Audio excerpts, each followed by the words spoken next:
कल हमने सीखा था कि फ्रिक्शन क्या है। फ्रिक्शन एक अपोजिंग फोर्स है जो रिलेटिव मोशन को डिस्ट्रॉय करने की कोशिश करती है। अब हम देखेंगे कि फ्रिक्शन कितनी तरह का है। दो तरह का होता है बेसिकली फ्रिक्शन। एक फ्रिक्शन है स्टैटिक और दूसरा है डायनेमिक।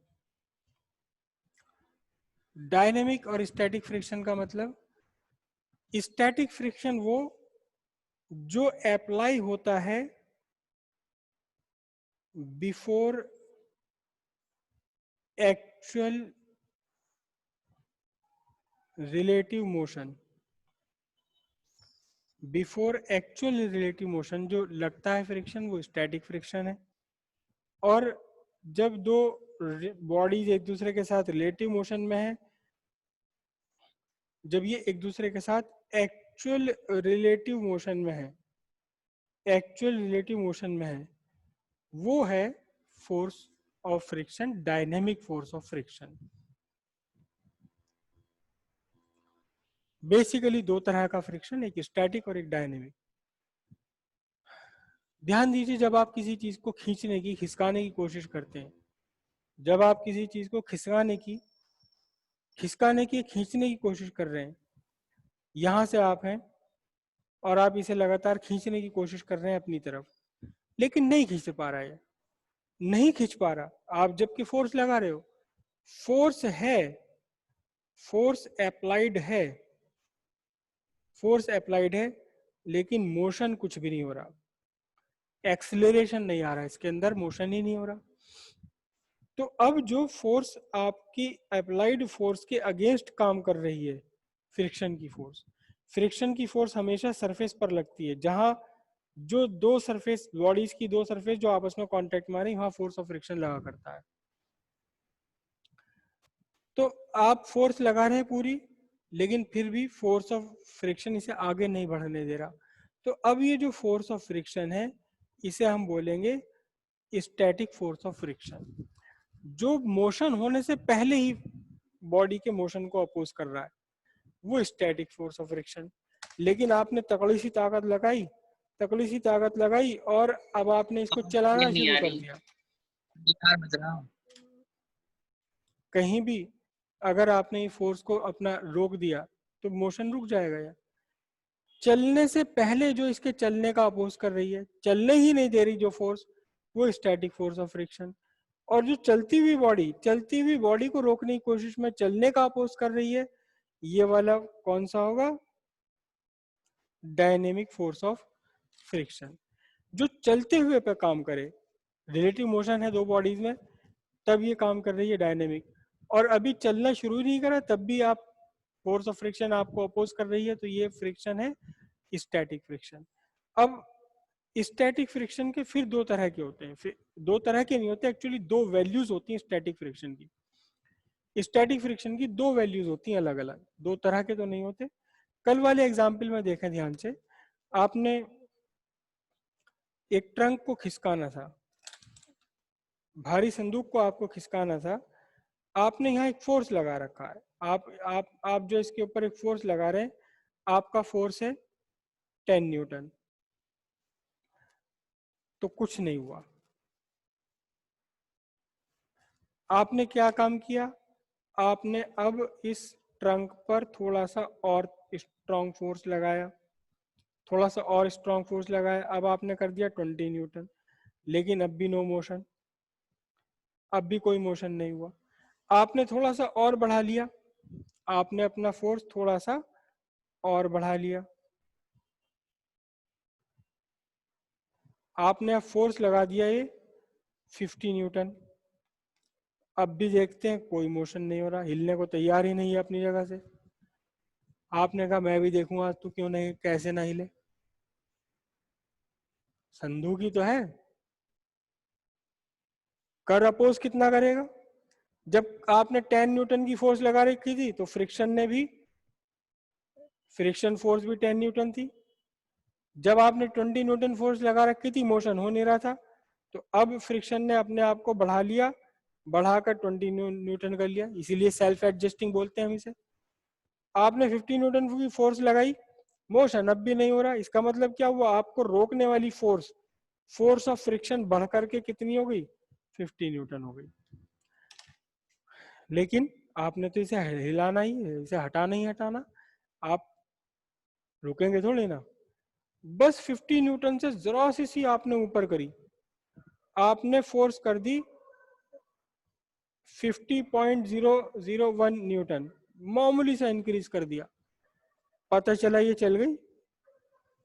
50 न्यूटन तक तो आप खींचने की कोशिश कर रहे थे, कुछ नहीं होता, और इससे जरा सा आपने बढ़ा दिया, जरा सा आपने बढ़ा दिया, और इसमें क्या आ गया, मोशन आ गया, मोशन आ गया। तो ये जो 10 न्यूटन की फोर्स है जो आपके अगेंस्ट काम कर रही है, ये स्टैटिक फ्रिक्शन है। ये 20 न्यूटन की फोर्स जो आपके अगेंस्ट काम कर रही है, स्टैटिक फ्रिक्शन है। 50 न्यूटन की फोर्स जो आपके अगेंस्ट काम कर रही है, ये है स्टैटिक फ्रिक्शन। लेकिन जैसे ही आपने फोर्स फ्रिक्शन, आपकी फोर्स 50.001 न्यूटन हुई, 50 से जरा सी ऊपर हुई, तुरंत इसमें मोशन आ गया।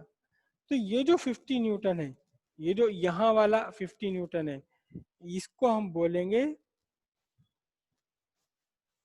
Limiting value, limiting value of, limiting value of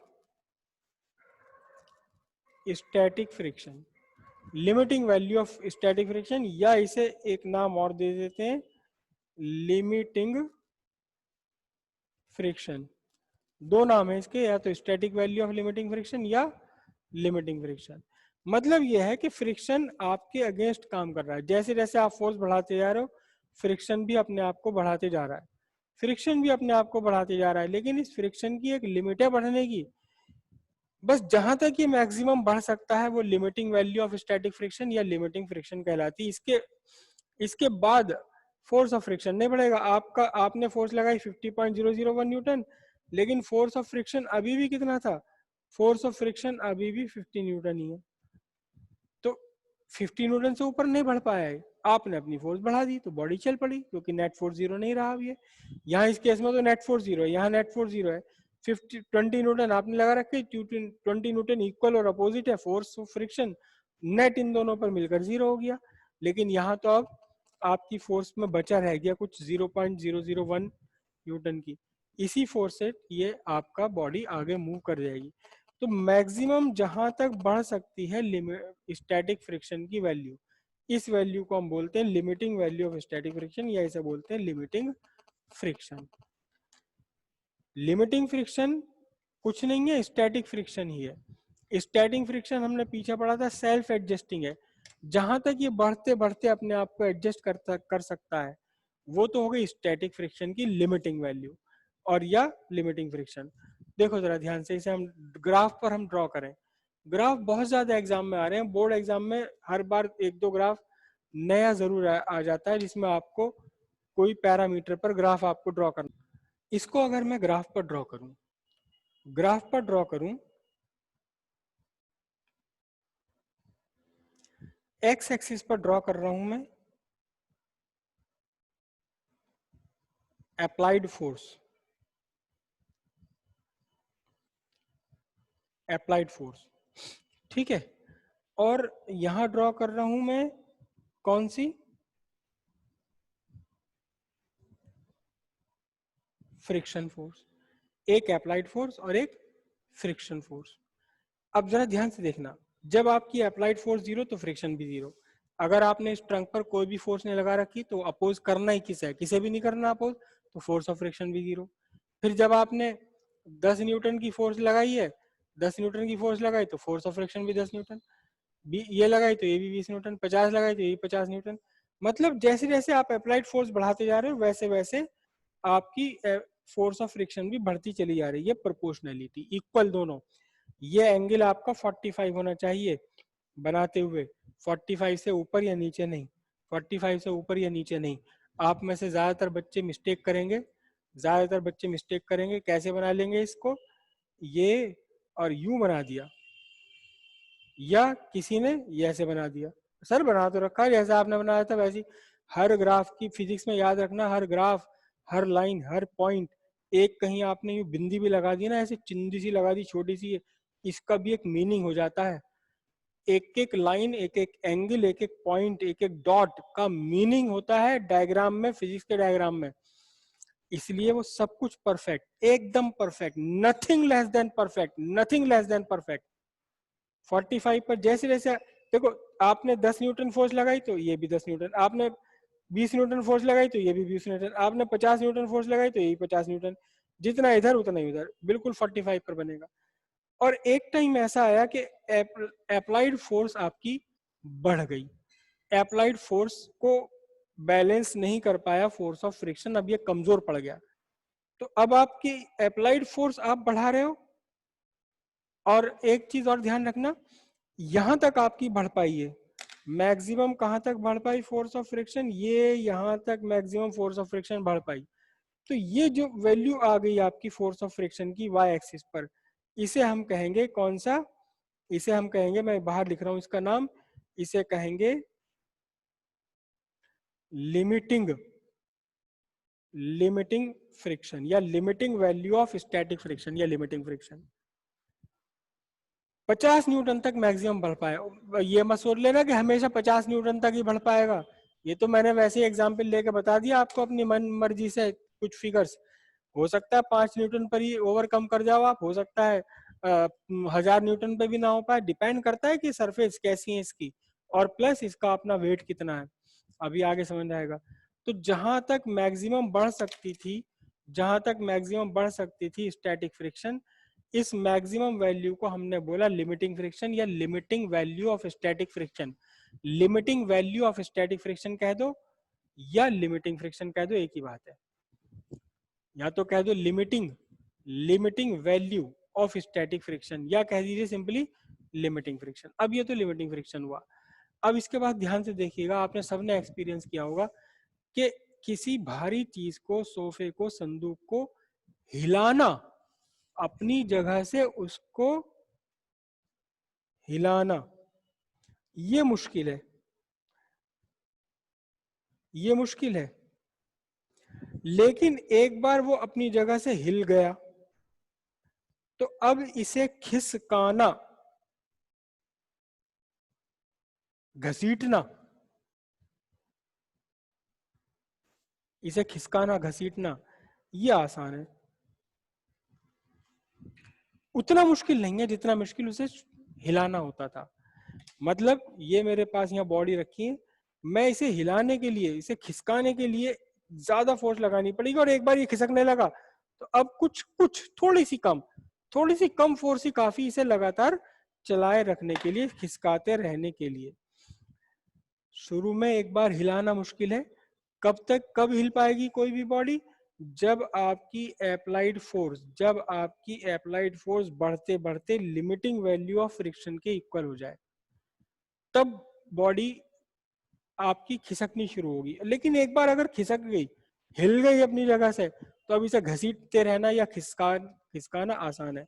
मतलब क्या है कि अब आपको थोड़ी सी कम फोर्स लगाकर इसे चलाए रखना पड़ेगा। आप अपनी फोर्स बढ़ाते रहो, अब ये वैल्यू नहीं बढ़ेगी।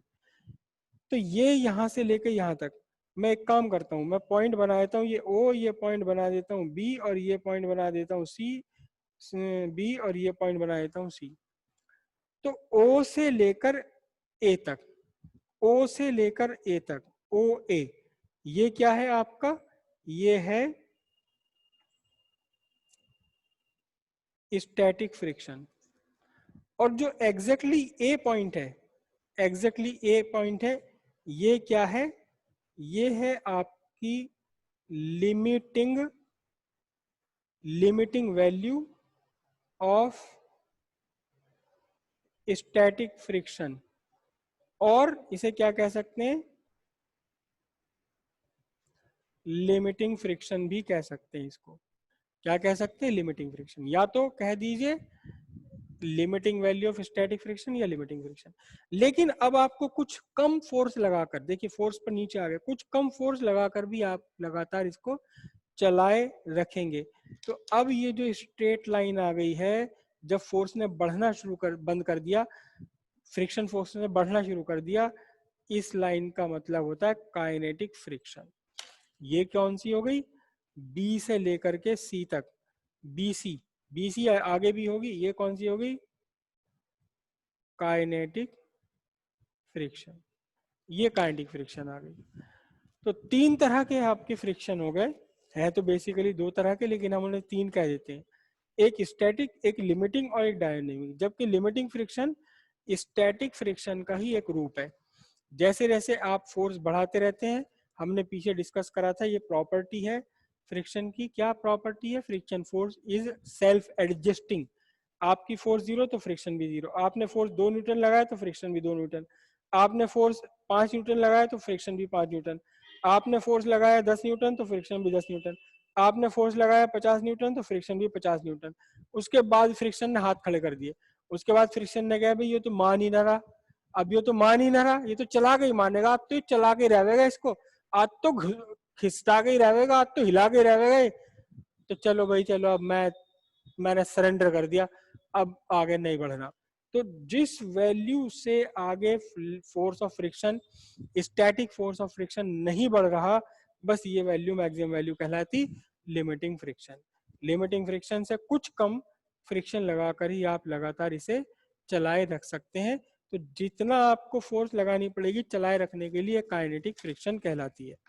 ग्राफ मुझे लगता है सबको समझ आ गया होगा, किसी को शक है, प्रॉब्लम है तो मुझे बता दीजिए दोबारा। इसे जो ये फ्रिक्शन है हमने लिखा ना काइनेटिक फ्रिक्शन, इसके दो नाम है, डायनेमिक भी कह देते हैं और इसे काइनेटिक फ्रिक्शन भी। काइनेटिक या डायनेमिक्स का मतलब मोशन, चलता हुआ, काइनेटिक फ्रिक्शन कह दो या डायनेमिक फ्रिक्शन कह दो, दोनों के एक ही बात होता है।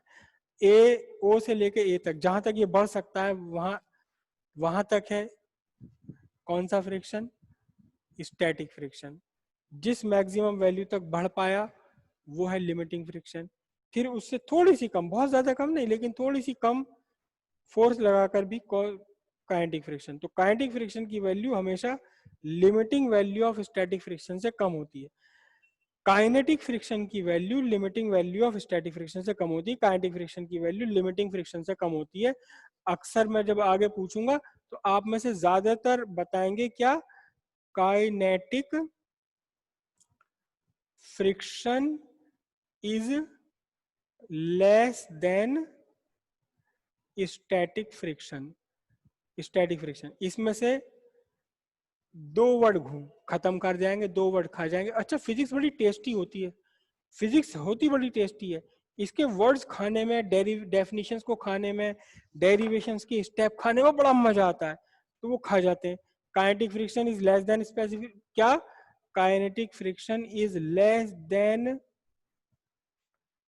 Limiting value of static friction. ये लिमिटिंग वैल्यू खा गए, kinetic friction is less than static friction. फिर मैं कहूंगा बैठ जा नीचे, ऐसे ही बताया था मैंने, तो 10 मिनट तक बैठे बैठे सोचते रहेंगे यही तो बताया था, यही तो हो गया, स्टैटिक फ्रिक्शन से तो कम हो गया काइनेटिक फ्रिक्शन, यही तो बताया था सर ने, और बताइए तुझे कि और ये नहीं बताया था, अच्छा देख बताया नहीं था। भैया पूरा पूरा ध्यान से समझो इसे, ध्यान से समझो, अपनी अकल वकल लड़ाने की कोशिश ना करो, बस जैसा है उसे वैसा सीखो और वैसे ही मुझे बताना, वैसे ही अप्लाई करना इसके अंदर। Kinetic friction is not less than static friction, kinetic friction is less than limiting value of static friction. ये आपका सारे के सारे फ्रिक्शंस का ग्राफिकल रिप्रेजेंटेशन हो गया, ये ग्राफ आपका नोट्स में बना हुआ है। ओके